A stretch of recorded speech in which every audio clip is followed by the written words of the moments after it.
Hi ವಿದ್ಯಾರ್ಥಿಗಳೇ, ಎಲ್ಲರಿಗೂ ನಮಸ್ಕಾರಗಳು. ಇವತ್ತಿನ ಈ ಒಂದು ತರಗತಿಯಲ್ಲಿ ನಾವು ಸಾರ್ವಭೌಮತ್ವದ ಏನು ಏಕಾತ್ಮಕ ಸಿದ್ಧಾಂತ ಏಕಾತ್ಮಕ ಸಿದ್ಧಾಂತವನ್ನು ನಾವು ಇಲ್ಲಿ ಚರ್ಚೆಯನ್ನು ಮಾಡೋಣ. ನಾವು ಹಿಂದಿನ ತರಗತಿಯಲ್ಲಿ ನಾವು ಸಾರ್ವಭೌಮತ್ವದ ಗುಣಲಕ್ಷಣಗಳು ಏನು ಎಂಬುದನ್ನು ನಾವು ಚರ್ಚೆಯನ್ನು ಮಾಡಿದ್ವಿ. ಈ ಒಂದು ತರಗತಿಯಲ್ಲಿ ಬಹಳ ಪ್ರಮುಖವಾದಂಥ ಇನ್ನೊಂದು ಸಿದ್ಧಾಂತ, ಇಲ್ಲಿ ಎರಡೂ ಪ್ರಮುಖ ಸಿದ್ಧಾಂತಗಳು ಬರ್ತವೆ. ಪ್ಲೂರಲಿಸ್ಟಿಕ್ ಥಿಯರಿ ಮತ್ತು ಮೊನಿಸ್ಟಿಕ್ ಥಿಯರಿ ಅಂತ ಎರಡು ಬರುತ್ತೆ. ಇದರಲ್ಲಿ ಏಕಾತ್ಮಕ ಮತ್ತು ಬಹುತ್ವ ಸಿದ್ಧಾಂತ ಅಂತ ಎರಡು ಸಿದ್ಧಾಂತಗಳನ್ನು ಅಧ್ಯಯನ ಮಾಡ್ತೀವಿ. ಮುಂದಿನ ತರಗತಿಯಲ್ಲಿ ಬಹುತ್ವ ಸಿದ್ಧಾಂತವನ್ನು ಅಧ್ಯಯನ ಮಾಡೋಣ. ಈ ಒಂದು ತರಗತಿಯಲ್ಲಿ ನಾವು ಸಾರ್ವಭೌಮತ್ವದ ಏಕಾತ್ಮಕ ಸಿದ್ಧಾಂತದ ಬಗ್ಗೆ ಚರ್ಚೆಯನ್ನು ಮಾಡೋಣ. Monistic theory of sovereignty the cornerstone of statehood is defined as the supreme and independent authority to govern. In political and legal theory, sovereignty distinguishes a state from other entities by conferring upon it an ultimate, indivisible power to create, enforce, and interpret laws within a defined territory. Among the various interpretations of sovereignty, John Austin's theory of sovereignty stands as a pivotal contribution to legal and political discourse. Known as the monistic theory of sovereignty, Austin's theory remains significant despite its criticisms and evolving applicability. ನಾವು ಇಲ್ಲಿ ಸಾರ್ವಭೌಮತ್ವದ ಸಿದ್ಧಾಂತವನ್ನು ಅಧ್ಯಯನ ಮಾಡುವಾಗ, ಸಾರ್ವಭೌಮತ್ವದ ಸಿದ್ಧಾಂತದಲ್ಲಿ ನಾನು ಮೊದಲೇ ಹೇಳ್ದಂಗೆ ಎರಡೂ ಸಿದ್ಧಾಂತಗಳು ಬರ್ತವೆ. ಒಂದು ಸಾರ್ವಭೌಮತ್ವದ ಏಕಾತ್ಮಕ ಸಿದ್ಧಾಂತ, ಇನ್ನೊಂದು ಸಾರ್ವಭೌಮತ್ವದ ಬಹುತ್ವ ಸಿದ್ಧಾಂತ, ಮೋನಿಸ್ಟಿಕ್ ಥಿಯರಿ ಆಫ್ ಸಾವರಿಂಟಿ ಮತ್ತು ಪ್ಲೂರಲಿಸ್ಟಿಕ್ ಥಿಯರಿ ಆಫ್ ಸಾವರಿಂಟಿ ಅಂತ. ಆದರೆ ನಾವೀಗ ಮೊದಲನೇದಾಗಿ ಮೋನಿಸ್ಟಿಕ್ ಥಿಯರಿ ಆಫ್ ಸಾವರಿಂಟಿಯನ್ನು ನೋಡೋದಾದ್ರೆ, ಏನು ಏಕಾತ್ಮಕ ಸಾರ್ವಭೌಮತ್ವ ಅಂದರೆ ಸಿದ್ಧಾಂತ, ಈ ಸಿದ್ಧಾಂತ ಏನು ಪ್ರತಿಪಾದನೆ ಮಾಡುತ್ತೆ ಅನ್ನೋದನ್ನು ನೋಡೋದಾದ್ರೆ, ಸಾರ್ವಭೌಮತ್ವ ಅಥವಾ ಪರಮಾಧಿಕಾರ ಅನ್ನೋದು ರಾಜ್ಯದ ಪ್ರಮುಖ ಮೂಲಾಂಶಗಳಲ್ಲಿ ಒಂದಾಗಿದೆ. ಸಾರ್ವಭೌಮತ್ವವೆಂದರೆ ಒಂದು ರಾಜ್ಯ ಅಥವಾ ಒಬ್ಬ ಸಾರ್ವಭೌಮ ಅಧಿಕಾರಿಗೆ ಇರುವ ಸರ್ವಶ್ರೇಷ್ಠ ಅಧಿಕಾರವಾಗಿರುವಂಥದ್ದು. ಈ ಸರ್ವಶ್ರೇಷ್ಠ ಅಧಿಕಾರವನ್ನು ಇತರ ಸಂಘ ಸಂಸ್ಥೆಗಳಿಂದ ಬೇರ್ಪಡಿಸಿದ್ದು ರಾಜ್ಯದಲ್ಲಿನ ವಿಧಿಬದ್ಧ ಅಧಿಕಾರವಾಗಿರುವಂಥದ್ದು ಇದೆ. ಇದನ್ನು ನಾವು ಆಸ್ಟಿನ್ ಪ್ರಕಾರವಾಗಿ ನಾವು ನೋಡೋದಾದರೆ, ಸಾರ್ವಭೌಮಾಧಿಕಾರ ಎಂದರೆ ಶ್ರೇಷ್ಠ ವ್ಯಕ್ತಿಯು ಕನಿಷ್ಠ ವ್ಯಕ್ತಿಗೆ ನೀಡುವ ಆಜ್ಞೆಯೇ ಆಗಿದ್ದು, ಈ ಸಾರ್ವಭೌಮಾಧಿಕಾರಕ್ಕೆ ಕಾಯ್ದೆ ಮತ್ತು ಕಾನೂನಿನ ಮಾನ್ಯತೆ ನೀಡಿರುವುದು ವಿಶೇಷವಾಗಿರುವಂಥದ್ದು ಇದೆ. ಅವನ ಸಿದ್ಧಾಂತ ಪ್ರಕಾರವಾಗಿ ನೋಡಿದಾಗ, ನಿರ್ದಿಷ್ಟ ಶ್ರೇಷ್ಠ ವ್ಯಕ್ತಿಯು ಅದೇ ರೀತಿಯ ನಿರ್ದಿಷ್ಟ ಶ್ರೇಷ್ಠ ವ್ಯಕ್ತಿಗೆ ವಿಧೇಯನಾಗಿರದೆ ಒಂದು ನಿರ್ದಿಷ್ಟ ಸಮಾಜದಲ್ಲಿ ಜನಸಮುದಾಯದಿಂದ ವಿಧೇಯತೆ ಪಡೆಯುವ ವ್ಯಕ್ತಿಯೇ ಸಾರ್ವಭೌಮಾಧಿಕಾರವನ್ನು ಹೊಂದಿರುತ್ತಾನೆ ಅನ್ನೋದನ್ನ ಇಲ್ಲಿ ತಿಳಿಸುವಂಥದ್ದು ಬರುತ್ತೆ. ಇಲ್ಲಿ ಬಹಳ ಮುಖ್ಯವಾಗಿ ನಾವು ಮೋನಿಸ್ಟಿಕ್ ಏಕಾತ್ಮಕ ಸಿದ್ಧಾಂತ ಅಂತಂದ್ರೆ, ಇಲ್ಲಿ ಸ್ಪಷ್ಟವಾಗಿ ನಾವು ತಿಳ್ಕೊಳ್ಬೇಕಾಗಿರುವಂಥದ್ದು, ಇಲ್ಲಿ ಅಧಿಕಾರವು ಒಬ್ಬ ವ್ಯಕ್ತಿಯ ಕೈಯಲ್ಲೇ ಇರುತ್ತೆ. ಇದು ಸಾರ್ವಭೌಮಾಧಿಕಾರ ಅನ್ನೋದು ಅಥವಾ ಪರಮಾಧಿಕಾರ ಅನ್ನೋದು ರಾಜ್ಯದಲ್ಲಿ ಯಾರು ಆಡಳಿತವನ್ನು ನಡೆಸುವಂತ ಏನು ವ್ಯಕ್ತಿಗಳಿರ್ತಾರೋ ಅವರ ಒಬ್ಬರ ಕೈಯಲ್ಲೇ ಅಧಿಕಾರ ಇರುತ್ತೆ. ರಾಜ್ಯದ ಅಧಿಕಾರ ಅವರೊಬ್ಬರ ಕೈಯಲ್ಲೇ ಇರುತ್ತೆ. ಅಧಿಕಾರವು ಬೇರೆ ಬೇರೆ ಬೇರೆ ಕಡೆ ಹಂಚಿಕೆಯಾಗಿರುವುದಿಲ್ಲ. ಒಂದು ರಾಜ್ಯದ ಆಡಳಿತವನ್ನು ನಡೆಸುವಂಥ ಒಬ್ಬ ರಾಜ ಆಗಿರ್ಬೋದು, ನಿರಂಕುಶಾಧಿಕಾರಿ ಆಗಿರ್ಬೋದು, ಒಬ್ಬ ಆಡಳಿತಗಾರ ಆಗಿರ್ಬೋದು, ಅಧಿಕಾರವೆಲ್ಲವನ್ನು ಕೂಡ ತಾನೇ ನಿರ್ವಹಿಸುತ್ತಾನೆ. ಆದ್ರಿಂದ ಇದನ್ನು ನಾವು ಏಕಾತ್ಮಕ ಸಾರ್ವಭೌಮತ್ವದ ಸಿದ್ಧಾಂತ ಅಂತ ನಾವು ಹೇಳ್ತೇವೆ. ಅಂದ್ರೆ ಇಲ್ಲಿ ಬಹಳ ಮುಖ್ಯವಾಗಿ ಏಕಾತ್ಮಕ ಸಿದ್ಧಾಂತ ಪ್ರತಿಪಾದನೆ ಮಾಡೋದು ಅಂತ ಏನಂತಂದ್ರೆ, ಒಂದು ರಾಜ್ಯದಲ್ಲಿ ಇರುವಂಥ ವ್ಯಕ್ತಿ, ಆಡಳಿತವನ್ನು ನಡೆಸುವಂಥ ವ್ಯಕ್ತಿ, ನಿರಂಕುಶಾಧಿಕಾರಿ ಅಥವಾ ಏನಿದೆ ಈ ಅಧಿಕಾರವನ್ನು ಚಲಾಯಿಸುವಂಥ ಸಂದರ್ಭದಲ್ಲಿ ಇಡೀ ದೇಶದ ರಾಜ್ಯದ ಅಧಿಕಾರವೆಲ್ಲವೂ ಕೂಡ ಅವನ ಕೈಯಲ್ಲಿರುತ್ತೆ.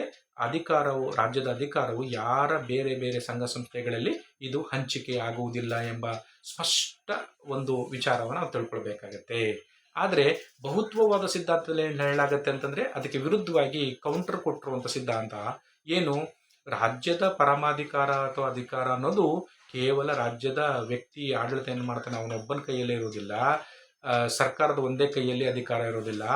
ಆದರೆ ರಾಜ್ಯದಲ್ಲಿ ಬರುವಂಥ ಇತರ ಎಲ್ಲ ರೀತಿಯ ಸಂಘ ಸಂಸ್ಥೆಗಳು, ಬೇರೆ ಬೇರೆ ಎಂಟಿಟೀಸು, ಇನ್ಸ್ಟಿಟ್ಯೂಷನ್ಸು, ಆರ್ಗನೈಸೇಷನ್ಸು ಏನೇನು ಬರ್ತಾವೆ ಅವೆಲ್ಲದ್ರ ಕೈಯಲ್ಲೂ ಕೂಡ ಅವರೆಲ್ಲರಲ್ಲೂ ಕೂಡ ಅಧಿಕಾರಗಳು ಚಲಾವಣೆ ಆಗ್ತವೆ.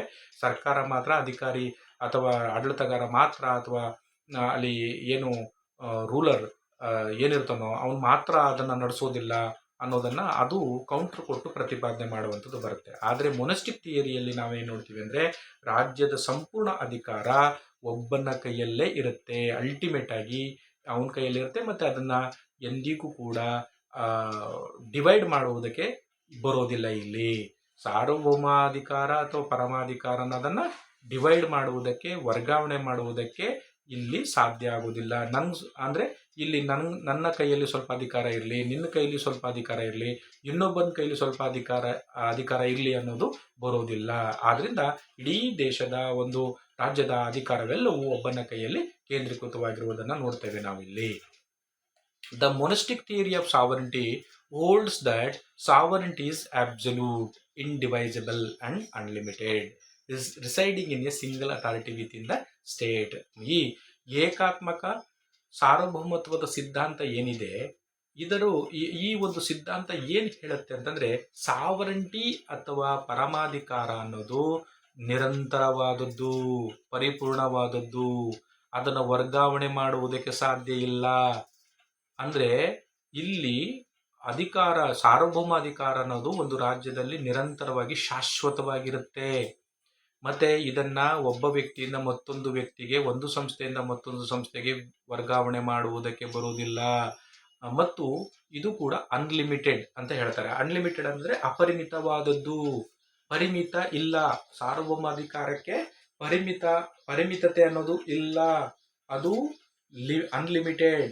ಅಂದ್ರೆ ಇದು ಒಂದು ರಾಜ್ಯದ ಒಬ್ಬ ವ್ಯಕ್ತಿಯ ಕೈಯಲ್ಲಿ ಇರುವಂತಹ ಅಧಿಕಾರ, ಅದನ್ನ ಬೇರೆಯವರಿಗೆ ಹಂಚಿಕೆ ಮಾಡೋಕೆ ಸಾಧ್ಯ ಇಲ್ಲ. ಅಂದ್ರೆ residing in a single authority with in the state, ರಾಜ್ಯದ ಒಳಗಡೆ ಇರುವಂತಹ ಒಬ್ಬ ಅಧಿಕಾರಿಯ ಕೈಯಲ್ಲಿ ಮಾತ್ರ ಇದಿರುತ್ತೆ, ಎಲ್ಲರಿಗೂ ಇಲ್ಲಿ ಹಂಚಿಕೆ ಮಾಡಕ್ ಸಾಧ್ಯ ಆಗೋದಿಲ್ಲ.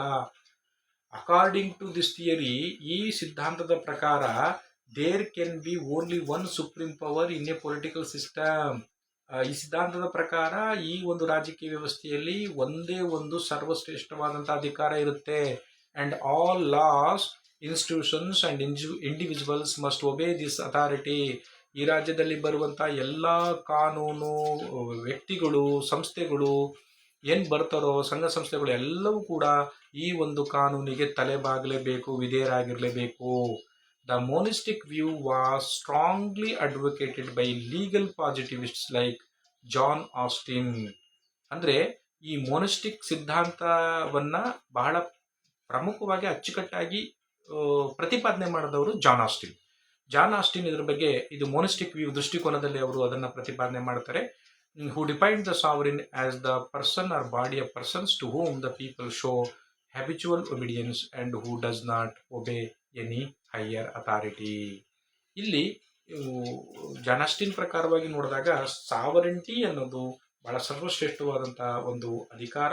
ಇದು ಒಬ್ಬ ವ್ಯಕ್ತಿ ಅಥವಾ ಇನ್ನೊಬ್ಬ ವ್ಯಕ್ತಿಗಳಿಗೆ ಇಲ್ಲಿ ಅದನ್ನು ಹಂಚಿಕೆ ಮಾಡೋಕೆ ಸಾಧ್ಯ ಇಲ್ಲ. ಪ್ರತಿಯೊಬ್ಬ ವ್ಯಕ್ತಿ ಈ ಒಂದು ಅಧಿಕಾರಕ್ಕೆ ತಲೆಬಾಗಲೇಬೇಕು ಅಥವಾ ವಿಧೇಯರಾಗಿರಲೇಬೇಕು ಎಂಬುದನ್ನು ಈ ಸಿದ್ಧಾಂತವು ತಿಳಿಸುವಂಥದ್ದು.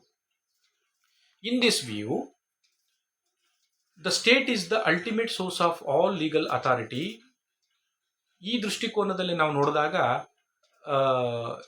ರಾಜ್ಯ ಅನ್ನೋದು ಈ ಲೀಗಲ್ ಅಥಾರಿಟಿಯ ಒಂದು ಪ್ರಮುಖ ಮೂಲವಾಗಿರುವಂಥದ್ದನ್ನು ನೋಡ್ತೇವೆ. And no other institution such as the church, customary law or international bodies can challenge it ಸುಪ್ರೀಮಸಿ.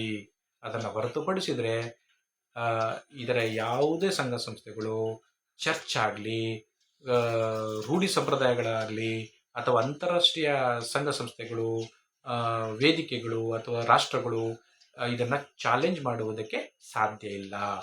The monistic theory rejects the idea of shared or distributed sovereignty. ಈ ಏಕಾತ್ಮಕ ಸಿದ್ಧಾಂತ ಏನಿದೆ, ಸಾರ್ವಭೌಮತ್ವದ ಏಕಾತ್ಮಕ ಸಿದ್ಧಾಂತ ಏನು ಮಾಡುತ್ತಂದ್ರೆ ಅಧಿಕಾರವನ್ನು ಹಂಚೋದು ಅಥವಾ ಡಿಸ್ಟ್ರಿಬ್ಯೂಟ್ ಮಾಡೋದನ್ನು ಇದು ರಿಜೆಕ್ಟ್ ಮಾಡುತ್ತೆ. Which means it does not support federal systems or supranational bodies like the European Union. ಆದ್ದರಿಂದ ಇದು ಏನು ಹೇಳುತ್ತೆ ಅಂದರೆ, ಇದರ ಅರ್ಥ ಏನು ಅಂತಂದರೆ, ಇದು ಯಾವತ್ತೂ ಕೂಡ ದೇಶದ ಒಳಗಡೆನೆ ಒಂದು ರಾಜ್ಯದ ಒಳಗಡೆ ಇನ್ನೊಂದು ರಾಜ್ಯ ಇರೋದಾಗಲಿ, ಒಂದು ರಾಜ್ಯದಲ್ಲಿ ಒಬ್ಬ ಅಧಿಕಾರ ಚಲಾವಣೆ ಮಾಡ್ತಾ ಇದ್ರೆ ಇನ್ನೊಬ್ಬನು ಜೊತೆಯಾಗಿ ಪ್ಯಾರಲಲ್ ಆಗಿ ಸಮಾಂತರವಾಗಿ ಅಧಿಕಾರವನ್ನು ಚಲಾವಣೆ ಮಾಡುವುದಕ್ಕೆ ಬರೋದಿಲ್ಲ. ಉದಾಹರಣೆಗೆ ನಾವು ಯುರೋಪಿಯನ್ ಯೂನಿಯನ್ನ ನೋಡ್ತೀವಲ್ಲ, ಯುರೋಪಿಯನ್ ಯೂನಿಯನ್ನಲ್ಲಿ ಹಲವಾರು ರಾಷ್ಟ್ರಗಳು ಸೇರಿಕೊಂಡು ಒಂದು ಆಡಳಿತವನ್ನು ನಡೆಸ್ಕೊಂಡು ಹೋಗೋ ರೀತಿಯಲ್ಲಿ ಇದೆಯಲ್ಲ, ಈ ರೀತಿಯಲ್ಲಿ ಬರೋದಿಲ್ಲ. This theory was particularly influential in times of strong centralised monarchies or authoritarian regimes. ಈ ಸಿದ್ಧಾಂತವು ಬಹಳ ಪ್ರಮುಖವಾಗಿ ಏನು ಈ ಕೇಂದ್ರೀಕೃತವಾದಂಥ ರಾಜಪ್ರಭುತ್ವ ಮತ್ತು ಅಥವಾ ನಿರಂಕುಶ ಆಡಳಿತ ಏನಿತ್ತು ಇದರ ಮೇಲೆ ದೊಡ್ಡ ಮಟ್ಟಕ್ಕೆ ಪ್ರಭಾವವನ್ನು ಬೀರಿತು.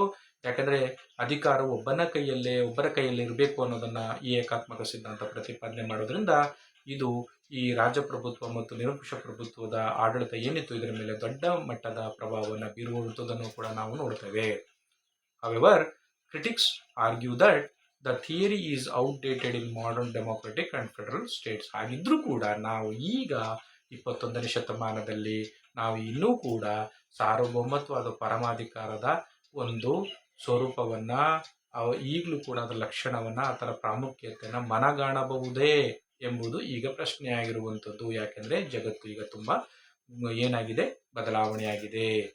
ಈಗೇನು ಗ್ಲೋಬಲೈಜೇಷನ್ ಅಂತ ಹೇಳ್ತೇವೆ, ನಾವು ಜಾಗತೀಕರಣದ ಯುಗದಲ್ಲಿದ್ದೀವಿ. ನಾವು ಈ ಸಂದರ್ಭದಲ್ಲೂ ಕೂಡ ನಾವು ಈ ಸಾರ್ವಭೌಮತ್ವ ಪರಮಾಧಿಕಾರ ಅನ್ನೋದನ್ನು ಒಂದು ರಾಷ್ಟ್ರವು ನಿರಂತರವಾಗಿ ಪರಿಪೂರ್ಣವಾಗಿ ಚಲಾವಣೆ ಮಾಡ್ತಾ ಇದೆಯಾ ಅಥವಾ ಮಾಡೋಕ್ಕೆ ಸಾಧ್ಯವಾಗುತ್ತಾ ಅನ್ನೋದನ್ನು ನಾವು ನೋಡಬೇಕಾಗುತ್ತೆ. Where power is often divided among multiple organs and sovereignty is shared or limited by constitutional and international norms.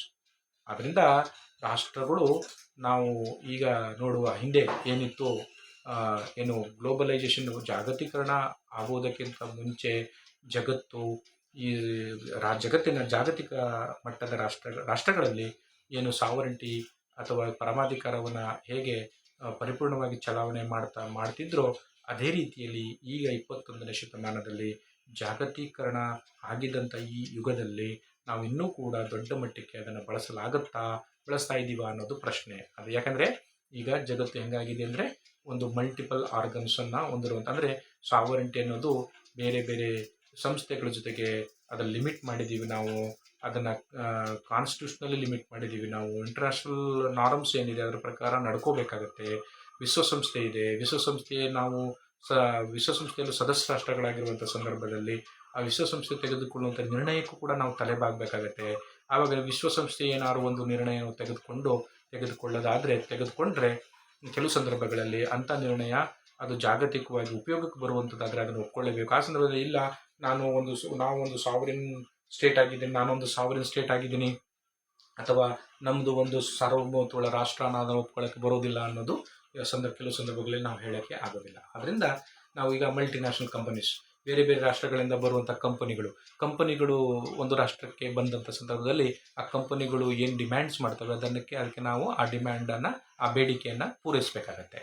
ಆ ಪೂರೈಕೆ ಮಾಡಿದ್ರೆ ಆ ಕಂಪನಿಗಳು ಇಲ್ಲಿ ಬಂದು ಸ್ಥಾಪನೆಯಾಗಿ ಇಲ್ಲಿ ತನ್ನ ಉತ್ಪಾದನೆಯನ್ನು ಮಾಡುತ್ತೆ ಮತ್ತು ಆ ದೇಶದ ನಾಗರಿಕ ಜನರಿಗೆ ಉದ್ಯೋಗವನ್ನು ಕೊಡುತ್ತೆ. ಇಲ್ಲ ಅಂತಂದರೆ ನಾವೊಂದು ಸಾರ್ವಭೌಮತ್ವದ ರಾಷ್ಟ್ರ, ನೀವು ಹೇಳಿದಂಗೆ ನಾವು ಕೇಳೋಕ್ಕಾಗಲ್ಲ, ಮಾಡೋಕ್ಕಾಗಲ್ಲ ಅಂತ ಹೇಳಿದ್ರೆ ಕಂಪನಿಗಳು ಅಲ್ಲಿ ಬರಲ್ಲ, ಅಲ್ಲಿ ಬಿಟ್ಟು ಬೇರೆ ದೇಶಕ್ಕೆ ಹೋಗುವಂಥದ್ದು ಇರುತ್ತೆ. ಆದ್ದರಿಂದ ಈ ಸಾರ್ವಭೌಮತ್ವ ಅನ್ನೋದು ಸಂಪೂರ್ಣವಾಗಿ ಇದೆಯಾ ಅಥವಾ ಇಲ್ವಾ ಅನ್ನೋದನ್ನು ನಾವು ನೋಡಬೇಕಾಗತ್ತೆ. ಆದರೂ ಕೂಡ ನಾವು ಈ ಸಿದ್ಧಾಂತ ಏನು ಹೇಳುತ್ತೆ ಅನ್ನೋದನ್ನು ನೋಡಬೇಕು. ಸಿದ್ಧಾಂತ ಏನು ಹೇಳುತ್ತೆ, ಯಾವುದು ಈ ಮೊನಸ್ಟಿಕ್ ಥಿಯರಿ ಏನು ಹೇಳುತ್ತೆ ಅಂತಂದರೆ ರಾಜ್ಯದ ಸರ್ವಶ್ರೇಷ್ಠವಾದಂಥ ಅಧಿಕಾರವಾದಂತಹ ಪರಮಾಧಿಕಾರವು ಒಬ್ಬ ವ್ಯಕ್ತಿಯಲ್ಲೇ ಇರುತ್ತದೆ ಎಂಬುದನ್ನು ಅದು ತಿಳಿಸುವಂಥದ್ದು ಬರುತ್ತೆ. Historical context of sovereignty. The concept of sovereignty has ancient roots dating back to the Roman Empire. ನಾವು ಈ ಸಾವರಿಟಿಯ ಒಂದು ಕಾಂಟೆಕ್ಸ್ಟನ್ನು ನೋಡಿದಾಗ, ಐತಿಹಾಸಿಕ ಹಿನ್ನೆಲೆಯನ್ನು ತೆಗೆದುಕೊಂಡು ನೋಡಿದಾಗ ಇದು ರೋಮನ್ ಸಾಮ್ರಾಜ್ಯ ಏನಿತ್ತು ಅಲ್ಲಿ ತನಕ ನಾವು ಹೋಗಿ ನೋಡ್ತೀವಿ. ಮುಖ್ಯವಾಗಿ Roman judges introduce the theory of imperium. ಅಂದರೆ ರೋಮನ್ ನ್ಯಾಯಾಧೀಶರುಗಳು ಈ ಇಂಪೀರಿಯಂ ಅನ್ನೋ ಒಂದು ಸಿದ್ಧಾಂತವನ್ನು ಪ್ರತಿಪಾದನೆ ಮಾಡ್ತಾರೆ. Positing that law originates from the will of the ruler or prince. ಈ ಸಿದ್ಧಾಂತ ಏನು ಹೇಳುತ್ತೆ, ಥಿಯರಿ ಆಫ್ ಇಂಪೀರಿಯಂ ಏನು ಹೇಳುತ್ತೆ ಅಂತಂದರೆ ಒಂದು ರಾಜ್ಯದ ಕಾನೂನು ಹೇಗೆ ಉಟ್ಕೊಳ್ಳುತ್ತೆ ಅಂದರೆ ಅದು ಒಬ್ಬ ಆಡಳಿತಗಾರನ ಅಥವಾ ರಾಜನ ಇಚ್ಛೆಯಿಂದ ಉಟ್ಕೊಳ್ಳುತ್ತೆ ಅನ್ನೋದನ್ನು ಇವರು ಪ್ರತಿಪಾದನೆ ಮಾಡಬಹುದು. This notion laid the groundwork for later theories that aligned sovereignty with centralization of power. ಈ ಸಿದ್ಧಾಂತವು ಮುಂದೆ ಅಭಿವೃದ್ಧಿಪಡಿಸಲಾದಂಥ ಏನು ಸಾರ್ವಭೌಮತ್ವ ಸಿದ್ಧಾಂತಗಳೇನು ಬರ್ತವೋ ಅದಕ್ಕೆ ಒಂದು ಗ್ರೌಂಡ್ ವರ್ಕ್ ಆಗಿ ತಳಹದಿಯಾಗಿ ಕೆಲಸವನ್ನು ಮಾಡುವಂಥದ್ದನ್ನು ನೋಡ್ತೇವೆ. ಓವರ್ ದ ಟೈಮ್, ಕಾಲಾನಂತರದಲ್ಲಿ thinkers like Thomas Hobbes and Jeremy Bentham refined this idea associating sovereignty with law making and governance. ಇದನ್ನು ನಂತರದಲ್ಲಿ ಥಾಮಸ್ ಹಾಬ್ಸ್ ಮತ್ತು ಜೆರೆಮಿ ಬೆಂಥ್ಯಾಮ್ ಇದನ್ನು ಮುಂದುವರಿಸ್ತಾರೆ, ಇದನ್ನು ಇನ್ನೂ ಡೆವಲಪ್ ಮಾಡುವಂಥದ್ದು ಬರ್ತಾರೆ. ಜೊತೆಗೆ ನಂತರ ಭಾಳ ಮುಖ್ಯವಾಗಿ ಜಾನ್ ಆಸ್ಟಿನ್ 1790ರಿಂದ 1859 ಇವರಿರ್ತಾರೆ. John Austin, a British jurist, synthesized these ideas into a formal theory of sovereignty that became foundational to the analytical school of law. ಇದರ ನಂತರದಲ್ಲಿ ಒಂದು ಸಾರ್ವಭೌಮತ್ವದ ಸಿದ್ಧಾಂತವನ್ನು, ಔಪಚಾರಿಕ ಸಿದ್ಧಾಂತವನ್ನು ಅವರು ಪ್ರತಿಪಾದನೆ ಮಾಡ್ತಾರೆ. ಇದು ಏನಾಗುತ್ತೆ ಮುಂದೆ, that became foundational to the analytical school of law. ಇದು ನಂತರದಲ್ಲಿ ಒಂದು ವಿಶ್ಲೇಷಣಾತ್ಮಕ ಒಂದು ಕಾನೂನಿನ ಶಾಲೆಗೆ ಇದು ಭದ್ರ ಬುನಾದಿಯನ್ನು ಹಾಕೊಡುತ್ತೆ. ಜೊತೆಗೆ his interpretation marked a shift from earlier theories as he emphasized a clear separation between law and morality, a hallmark of legal positivism. ನಂತರದಲ್ಲಿ ಅವನು ಸೆಪರೇಟ್ ಆದಂಥ ಒಂದು ಸಿದ್ಧಾಂತವನ್ನೇ ಅದನ್ನು ಮಾಡ್ತಾರೆ. ಕಾನೂನು ಮತ್ತು ನೈತಿಕತೆ ಅನ್ನೋದು ಸಂಪೂರ್ಣ ಬೇರೆ ಬೇರೆಯಾಗಿರೋದನ್ನು ಅದರಲ್ಲಿ ಪ್ರತಿಪಾದನೆಯನ್ನು ಮಾಡ್ತಾರೆ. ಈ ಥಿಯರಿ ಅಂದರೆ ಈ ಮೊನಿಸ್ಟಿಕ್ ಥಿಯರಿಯನ್ನು ನಾವು ಇಲ್ಲಿವರೆಗೆ ನಾವು ತಿಳ್ಕೊಂಡ್ವಿ. ಏನು ಸಾರ್ವಭೌಮತ್ವದ ಏನು ಈ ಸಿದ್ಧಾಂತ ಏನಿದೆ, ಸಾರ್ವಭೌಮತ್ವದ ಏಕಾತ್ಮಕ ಸಿದ್ಧಾಂತವನ್ನು ನಾವು ಇಲ್ಲಿ ತಿಳ್ಕೊಂಡ್ವಿ. ನಂತರದಲ್ಲಿ ನೆಕ್ಸ್ಟು ನಾವು ಮುಂದಿನ ತರಗತಿಯಲ್ಲಿ ನಾವು ಇನ್ನೊಂದು ವಿಚಾರವನ್ನು ಕೂಡ ಇನ್ನೊಂದು ವಿಷಯದೊಂದಿಗೆ ನಾವು ಚರ್ಚೆಯನ್ನು ಮಾಡುವಂಥದ್ದಾಗಿರುತ್ತೆ. ಎಲ್ಲರಿಗೂ ಧನ್ಯವಾದಗಳು. ನಮಸ್ಕಾರ.